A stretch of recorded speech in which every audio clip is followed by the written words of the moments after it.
E é isso aí, galera. Esse é mais um podcast Histórias das Copas. Eu sou o Luiz Souza, juntamente com o Flávio Moisés. A gente vai estar falando mais de uma Copa do Mundo, mais um episódio aqui. Mas antes da gente estar falando de qual Copa do Mundo a gente vai estar tratando aqui nesse momento, vou chamar aqui o Flávio Moisés e vai começar já dar o seu olá aqui para todos os nossos amigos ouvintes internautas. Olá, Luiz Souza, olá a todos os nossos amigos que estão nos acompanhando. Pois é, mais um episódio, chegando já na reta final, né, Luiz? É o penúltimo episódio do podcast Histórias das Copas e vamos tratar sobre mais uma Copa do Mundo chegando já próximo a essa Copa do Mundo de 2022. Vamos estar tratando hoje sobre a Copa do Mundo de 2018. 2018, que é mais conhecido como a última Copa do Mundo que ocorreu, né? Porque ainda vai ser realizada a Copa do Mundo 2022 no Catar. Essa de 2018, a Copa de 2018, ela foi a 21ª edição da Copa do Mundo, um torneio internacional de futebol masculino organizado pela FIFA, né? Que ocorreu na Rússia, anfitriã da competição pela primeira vez. Rússia, mesmo com seu poderio econômico, né, no mundo todo, extensão territorial gigantesca, ela só teve a Copa do Mundo realizada por lá uma vez e foi na última Copa do Mundo. Com cidades sérias, o campeonato começou a ser disputado em 14 de junho e terminou 15 de julho de 2018. A edição de 2018 foi a primeira realizada no leste europeu, a 11ª realizada na Europa, depois de a Alemanha ter sediado o torneio pela última vez no continente em 2006. Essa edição da Copa do Mundo, juntamente com vários os Jogos Olímpicos de 2014, que também foram realizados em território russo, foram os primeiros eventos esportivos de importância mundial realizados no país desde os Jogos Olímpicos de Verão de 1980. Eu falei aqui em episódios anteriores, né, que a Rússia, ela recentemente ela fez com que várias competições fossem realizadas, né, em seu país, né?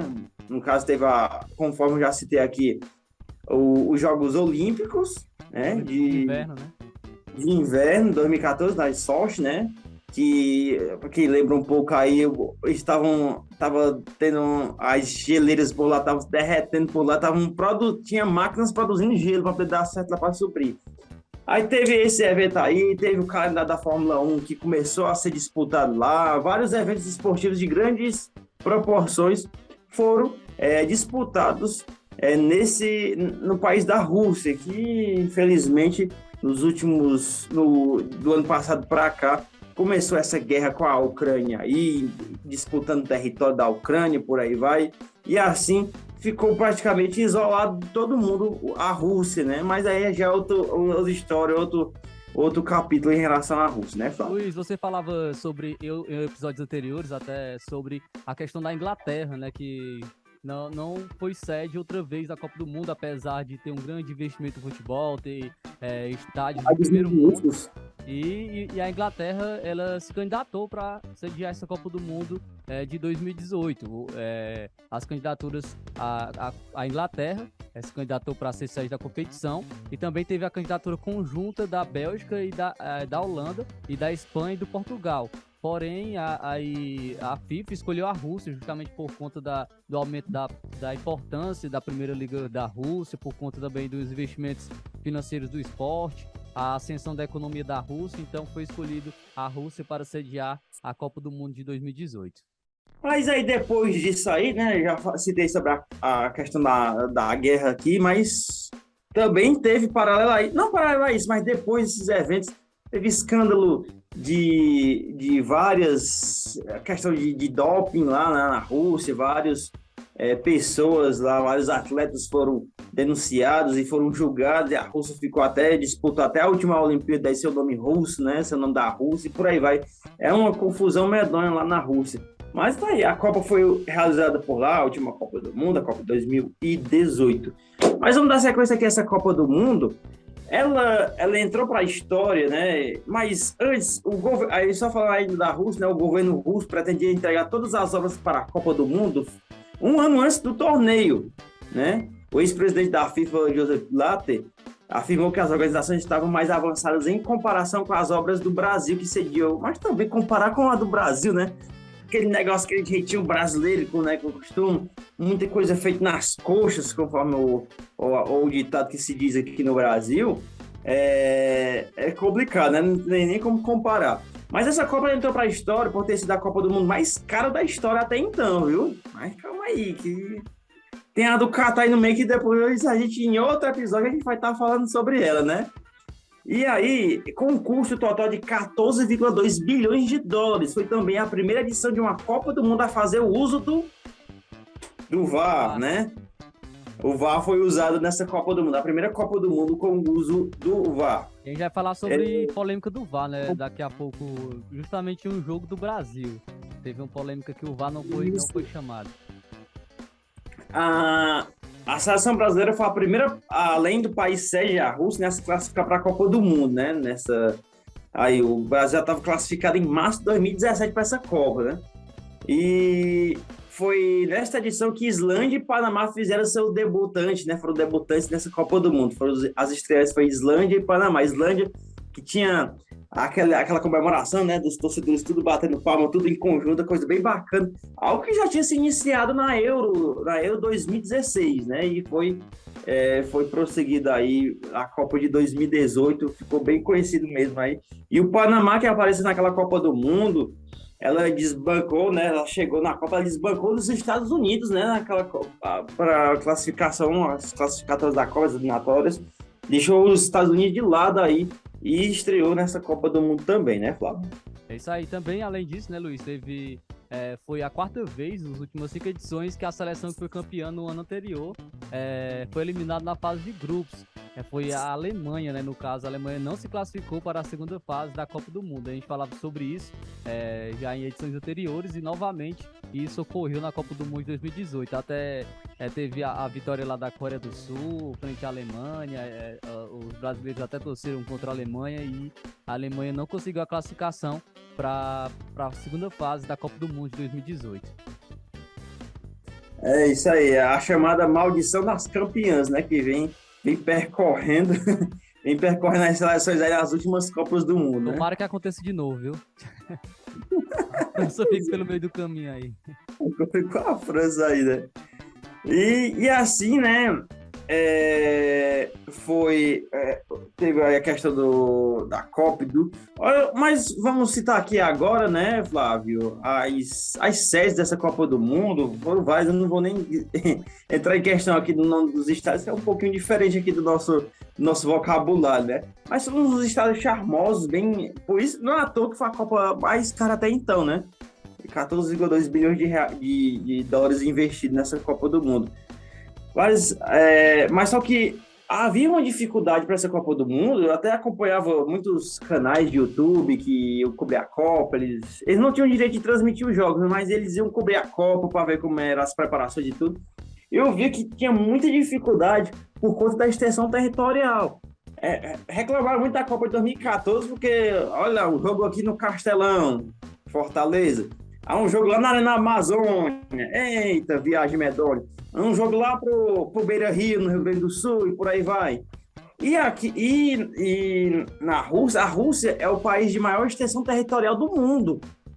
E mesmo a Rússia, se só um pouquinho ali da Europa, o resto, a boa parte do seu território, às vezes até um território inabitável, né, onde está uma parte bem fria mesmo, e há uma parte de produção agrícola, que não tem muita gente, não tem muita população, a população não é muito grande. A Rússia tinha uma diferença grande demais em extensão territorial. O cara está em Ekaterimburgo, na ponta do país, ia para São Petersburgo, que era praticamente a cidade mais isolada das sedes da Copa, né? Aí ia para Sochi, que é mais junto ao Mar Vermelho, próximo já da área ali, próxima a outros países mais para o meio da Europa.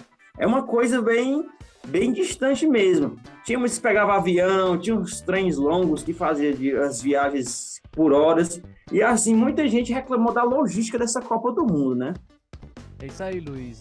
Teve essa reclamação já, como você falou, já tinha ocorrido no Brasil e novamente ocorreu na Rússia. E a Rússia, essa Copa do Mundo, né, que acompanhei bastante,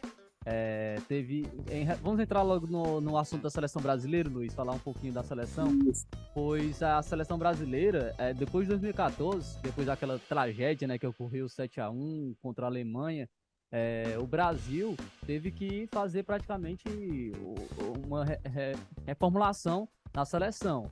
Porém, voltou com o Dunga, né, para ser treinador da seleção brasileira. Não fez um bom trabalho na seleção novamente. Eu particularmente não entendi porque insistiram em trazer o Dunga novamente.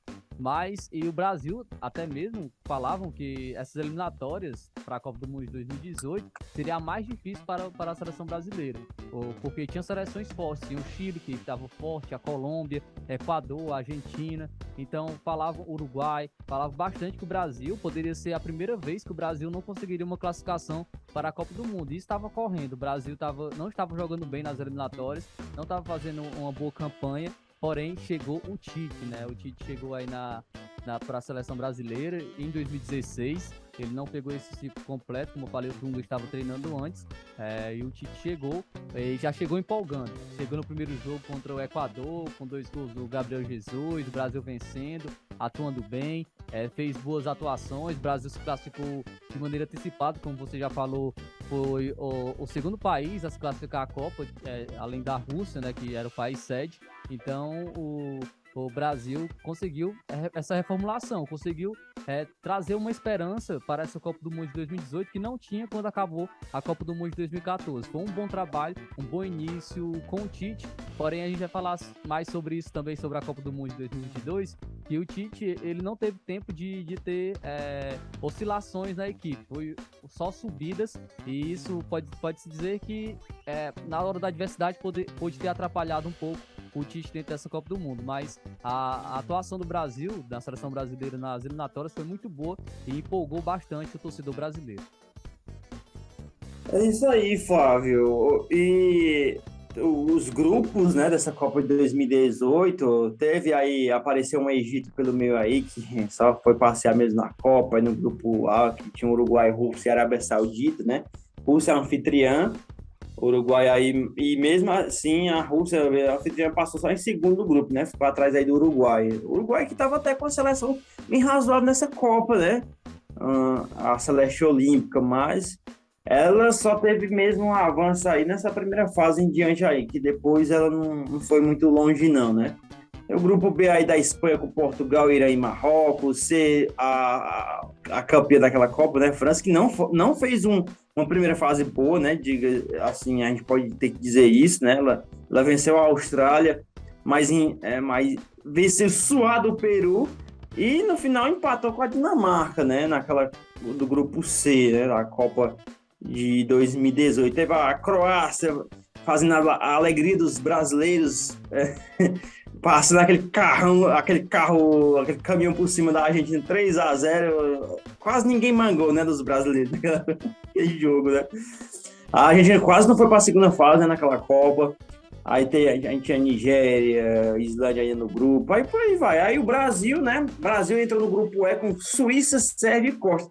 Rapaz, o Brasil adora pegar essa Suíça e Sérvia nessa Copa, né, rapaz? Novamente, e aí, né? Para o próximo episódio nosso, né? É isso aí. E aí, Costa Rica que brilhou, o goleirão Keylor Navas. Aí, grupo F com Suécia, México, Coreia do Sul e Alemanha em último, cara. Maldição das campeãs, Alemanha em último no grupo F, que tinha Suécia, México e Coreia do Sul, cara. Grupo G tinha Bélgica, passou em primeiro, né? Bélgica, timaço. Inglaterra em segundo, a Tunísia em terceiro e Panamá não pontuou, estreante, né? Grupo H com Colômbia em primeiro, Japão em segundo, Senegal em terceiro e a Polônia em quarto, né? E aí foi, né? A respeito da Copa do Mundo. E aí chega, né, Flávio, as oitavas de final, né? O Uruguai pegou Portugal de Cristiano Ronaldo e companhia, né? É isso aí. Que aí o Uruguai acabou. Aí o chaveamento do Uruguai e a Argentina a gente ia pegar a França e ferrar, mas realmente se ferrou, né? A França passou, mas não foi um jogo assim. Eita, a França passou com tudo, não, foi 4-3 o jogo, foi um jogo bem disputado entre as duas seleções, né? Mas a torcida pelos franceses estava grande, né, pro Brasil, né, e tudo. E assim a França passou de fase para poder pegar o Uruguai nas quartas. Mas ainda falando de oitavas, né? Aí tem o Brasil. Aí o Brasil aparece na frente dele aquele goleiro que só aparece de 4 em 4 anos, né? Que é o goleiro político.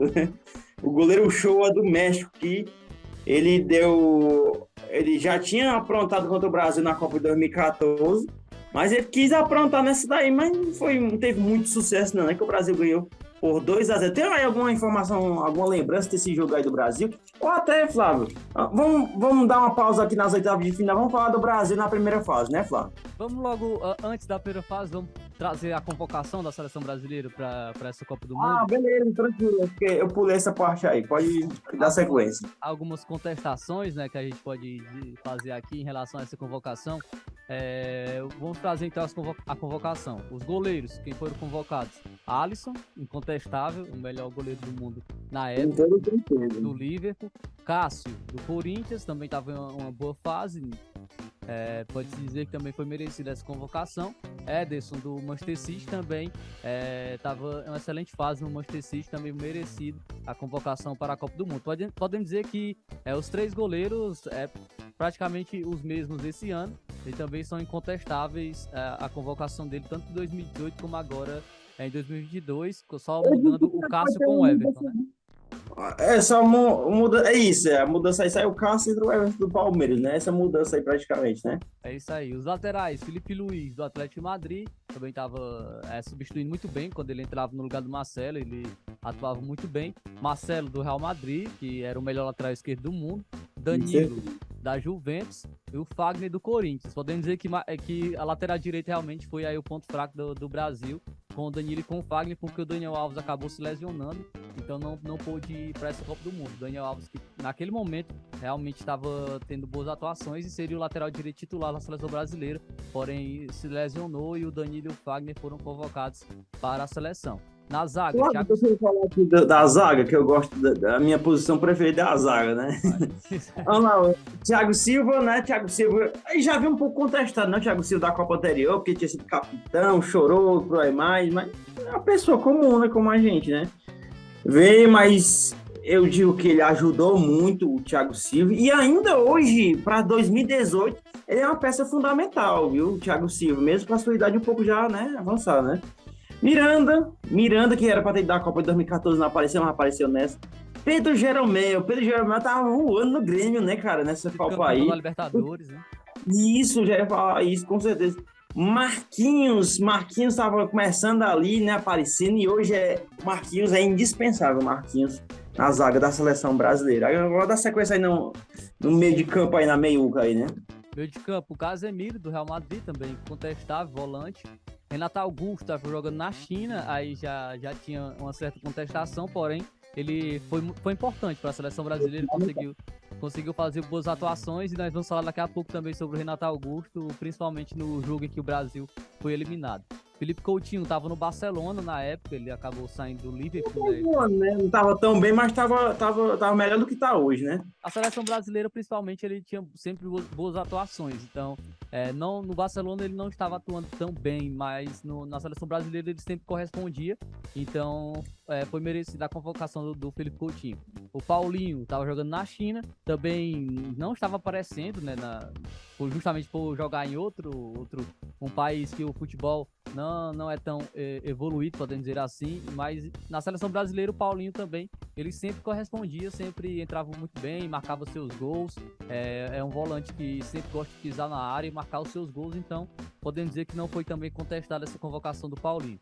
Fernandinho estava no Manchester City, Fred no Shakhtar Donetsk, que aí já tem uma certa contestação, porque o Fred até vazou uns áudios, né? Eu lembro que o Rafinha não foi convocado, né? O Rafinha do Bayern de Munique, e o Rafinha acabou falando que o Tite só convocava os jogadores do Shakhtar Donetsk por conta do Fred, do Douglas Costa, né?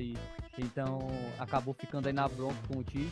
E realmente o Fred, acredito que tinha volantes, opções melhores para essa Copa do Mundo. Assim como eu acho que hoje tem opções melhores, pode-se dizer que o Fred pode ser convocado, mas para uma reserva e não para ser titular hoje da seleção brasileira. O William estava no Chelsea, também estava atuando muito bem no Chelsea. O Douglas Costa era um dos destaques da Juventus, agora indo para o ataque. Gabriel Jesus também muito bem no Manchester City. Neymar do Paris Saint-Germain, incontestável. O Neymar chegou até mesmo lesionado, ele se lesionou um pouco antes da Copa do Mundo. Não foi uma das melhores, não foi uma boas atuações que o Neymar teve nessa Copa, justamente por conta disso, que ele chegou lesionado, se recuperou um pouco antes da Copa. Roberto Firmino do Liverpool e o Tyson do Shakhtar Donetsk, que o Tyson aí foi uma grande contestação, porque realmente ninguém entendia essa convocação do Tyson para a seleção brasileira, e o Tite tem isso, né, de convocar os seus jogadores de confiança. Só um ponto aí que né, foi cobrado bastante nessa Copa, porque assim, depois do Ronaldo Fenômeno, todo cidadão brasileiro que bota o número 9 nas costas na seleção brasileira, ele é cobrado. Ele é cobrado sem sombra de dúvida. O Fred foi na de 2014, a apelidade ele até de Cone, né, e tudo lá.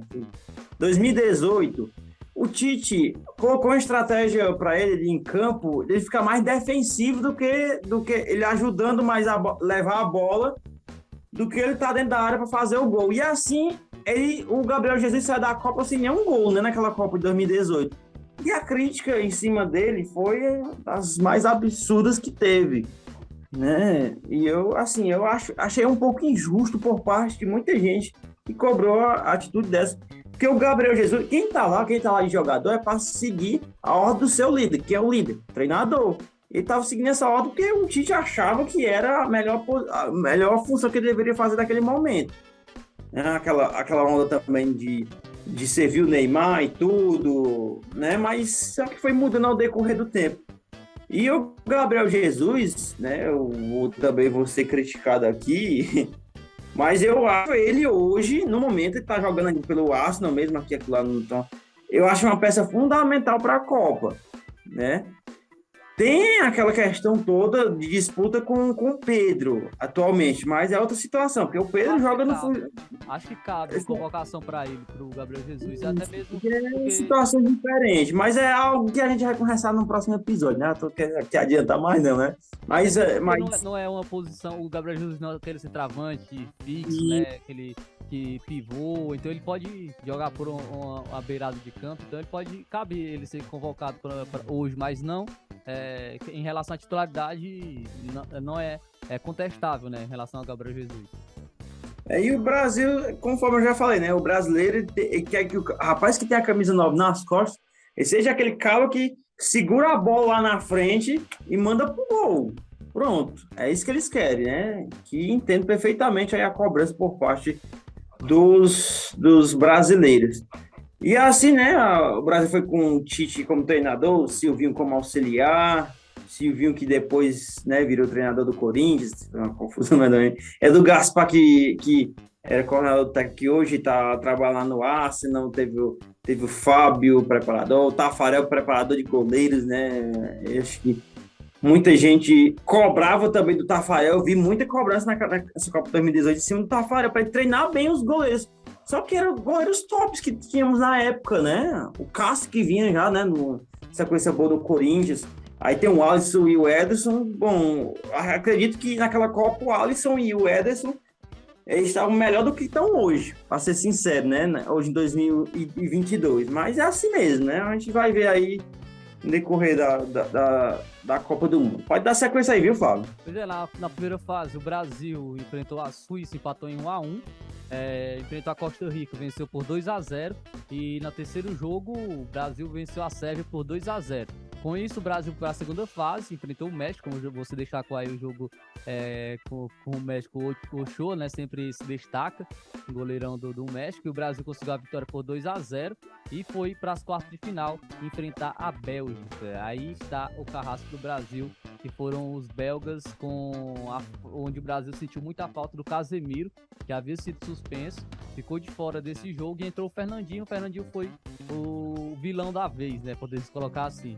sempre tem o vilão e o vilão da vez foi o Fernandinho, que marcou um gol contra e não impediu o contra-ataque no segundo gol da Bélgica, onde ele poderia ter feito a falta ali no Lukaku, mas ele acabou não fazendo, não matando a jogada, e o Brasil tomou o segundo gol do De Bruyne. O Brasil ainda diminuiu com o Renato Augusto, que entrou no segundo tempo, ainda teve a chance de empatar com o Renato Augusto novamente de frente pro gol.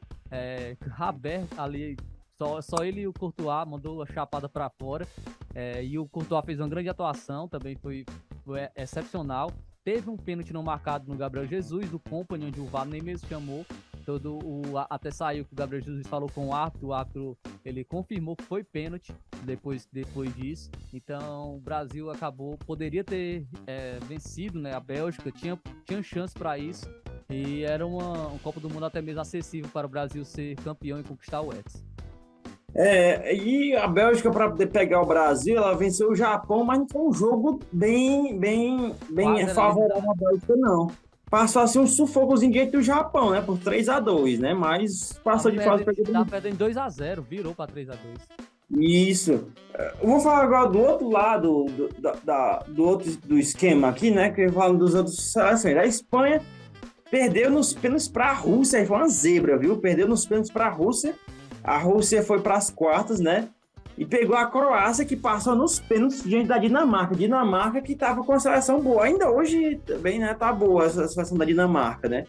E aí eu tenho uma lembrança aqui de Rússia e Croácia. Aí olha só, cara, todo mundo aprende aquela expectativa de uma seleção mais tradicional em Copa do Mundo, aí vai ver Rússia e Croácia. Mas, cara, aquele jogo foi tão emocionante que foi nos pênaltis, Rússia e Croácia. Eu lembro que na época eu estava trabalhando aqui para a Rádio Ceará, eu estava numa viagem juntamente com o Timóteo, diretor-geral, a gente estava indo para uma viagem de um evento, cobrir um evento de um show gospel em Vajota.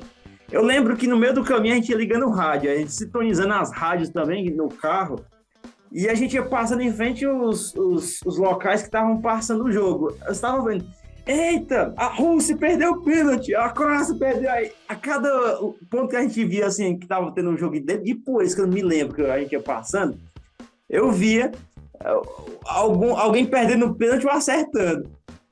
Aí passou um pouquinho, quando conseguimos sintonizar uma rádio que estava passando o jogo, acho que era a Rádio Fortaleza que estava sendo sintonizada no rádio do carro.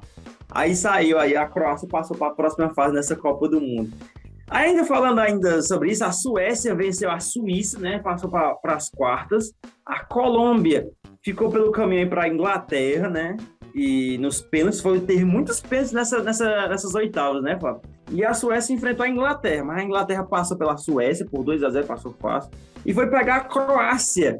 A surpresa daquela Copa foi a Croácia, né? Tinha o Modric no seu auge dessa carreira, né? E isso, melhor do mundo, que naquele ano foi o melhor do mundo. Aí a Inglaterra perdeu na prorrogação para a Croácia por 2-1. Já do outro lado, né, a Bélgica tinha vencido o Brasil, conforme você já relatou aí no jogo contra o Brasil. A França passou pelo Uruguai por 2-0 e foi um jogão França e Bélgica nas semifinais. E aí a França venceu aquele jogo diante da Bélgica e foi fazer a grande final contra a Croácia, que tinha vencido na prorrogação a Inglaterra. Aí a final, França e Croácia. Estava falando no terceiro lugar que a Bélgica venceu a disputa do terceiro lugar, venceu a Inglaterra por 2-0. Aí na final, meu amigo, eu acredito que foi um grande espetáculo. 4-2 foi um espetáculo, né, Flávio? Foi um bom jogo, né? Teve alguns destaques, né, dessa Copa do Mundo da França. Aí o Mbappé estava surgindo, muito novo, né? E conseguiu ser um destaque também dessa Copa do Mundo. O Kanté também foi muito bem nessa Copa, o Pogba. A França tinha um time excepcional, como tem esse ano, então, novamente a gente vai falar sobre isso. E conseguiu essa vitória contra a surpresa da Copa para a Croácia. A gente tinha Modric, Kovacic, também tinha uma boa seleção, a seleção da Perisic, né, estava muito bem. Mandzukic já está um pouco apagado hoje em dia, mas ele estava jogando bem o Mandzukic, né? Isso. Engraçado que a Croácia tudo tinha hit no final, né? O Mandzukic fez 2 gols naquela final. Ele fez o primeiro contra para a França, a favor da França, né? E ele fez o gol para tentar diminuir aí, mas não deu certo não, né? A França foi campeão 4-2 com um gol contra o Mandzukic.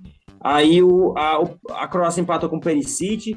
Griezmann ampliou para a França, o Pogba também ampliou para a França, aí o Mbappé fez 4-1 para a França e o Mandzukic descontou aí, fez 4-2.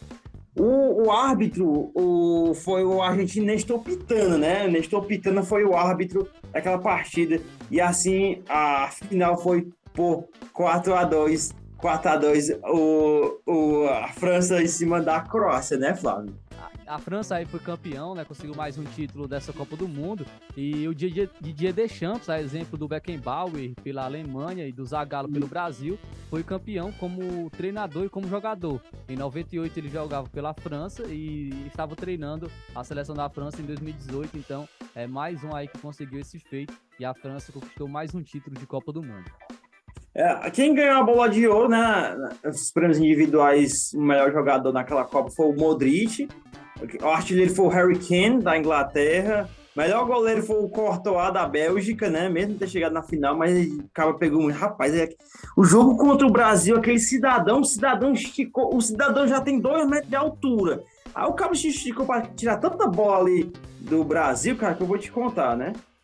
E o melhor jogador jovem, né, não podia ser para outra pessoa naquela Copa, foi o Kylian Mbappé, né, que muitos diziam que até logo no ano seguinte ia ser já a melhor do mundo, mas ainda não chegou ainda não, né, mas tem tudo para ser, ainda é jovem, tá jogando uma bola boa, né, e tudo, o Kylian Mbappé. Mas a França... Mas tem que baixar um pouquinho a bola também, né? Com certeza, o cidadão lá tá com o egozinho lá em cima, né? Vamos falar, tenta correr deixando pro próximo episódio, né? Tudo aí, essas intriguinhas aí entre mim do Buchon, entre ele e o Neymar, né? E tudo. E, Flávio, e ainda o gol mais bonito, a França papou quase tudo dessa Copa, só os prêmios individuais aí, que não foi muito, não teve muito sucesso. Mas aí foi o jogador jovem foi o Mbappé e a chuteira de prata foi pro Griezmann, né? Vice-artilheiro. Mas o gol mais bonito foi aquela... bronze. A bola de bronze também foi pro Griezmann também. Ah, beleza. Isso, com certeza. E o gol mais bonito foi aquele do Pavard, cara, contra a Argentina nas oitavas, cara. Cara, aquele gol ali, cara, desafiou a lei da física. Ele pegou assim, de trivela, a bola deu uma curva que eu vou te contar, viu, né? Mas está aí a França, né? Seu segundo título, França campeã da Copa de 2018. Tá aí, esse foi mais um episódio de Histórias das Copas, mas antes só dar um rápido aqui, né? Um rápido toque, né, Flávio? A respeito da seleção da Copa, que teve 2 brasileiros, né? O Thiago Silva, um dos zagueiros que foram melhor na Copa de 2018. Felipe Coutinho foi outro jogador brasileiro aí jogando pelo meio. Foram um dos melhores jogadores aí. Só não concordo com o Xerichev ter sido meia aí, só para dar um agradozinho para os russos. Acho que só o cara disso mesmo. Mas outra só. Também foi nessa seleção não tá o Mbappé, viu? Você viu o Mbappé não tá, é estranho, viu? Ele ficou de voto popular, né? Seleção da Copa de voto popular tá o Mbappé, mas ele não ficou nessa. Achei também estranho. Mas o Yerry Mina também, né? Que jogou no Palmeiras, também ficou na seleção da Copa, fez uma boa Copa do Mundo, então. A seleção da Copa do Mundo de 2018, com destaque para os brasileiros Thiago Silva e Felipe Coutinho. É isso aí, pois esse foi mais um episódio de Histórias das Copas. Falamos hoje da Copa de 2018. Próximo episódio, não perca, viu? O próximo episódio aqui, o último da nossa série. Vai ser da 2022? Vai ser. Aí alguém tá se perguntando, cara, nem aconteceu a Copa de 2022, já vamos falar dela. Não, vamos falar dos preparativos dela, né? Vamos falar das escalações, das convocações, da expectativa, quais as seleções vão participar e vários outros assuntos a gente vai estar discutindo no próximo, que será o último episódio da série Histórias das Copas. Obrigado, Flávio Moisés, pela sua participação, viu? É isso aí, valeu, Luiz, mais um episódio de Histórias das Copas.